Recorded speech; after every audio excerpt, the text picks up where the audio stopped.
భక్తులందరికీ ఇదే మా ఆహ్వానం.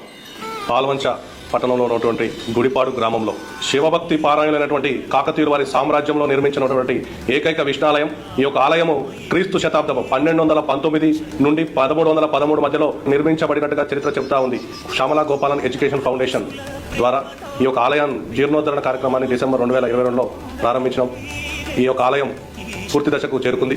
ఈ యొక్క ఆలయ ప్రతిష్టా కార్యక్రమం ఈ నెల 21/2/2026 నుండి శనివారం నుండి 26/2/2026 గురువారం రోజున స్వామివారి ప్రతిష్టకు ముహూర్తం శ్రీ శ్రీ శ్రీ త్రిదండి షటకోపముని రామానుజీయర్ స్వామి మేల్కోట వారి స్వహస్తములచే జరుపుటకు నిశ్చయం చేయడం జరిగినది. ఫిబ్రవరి 26వ తారీఖున ఉదయం 10:06 స్వామివారి యొక్క ప్రతిష్టా మహోత్సవం జరగను.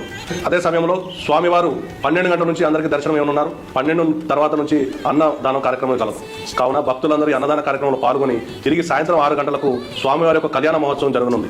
భక్తులందరూ ఈ యొక్క కార్యక్రమంలో అధిక సంఖ్యలో పాల్గొని స్వామివారి కృపకు పాత్రులు కాగలరని మనస్ఫూర్తిగా కోరుకుంటున్నాను. శ్రీ తిరుమల వాస జగదీశ కరుణా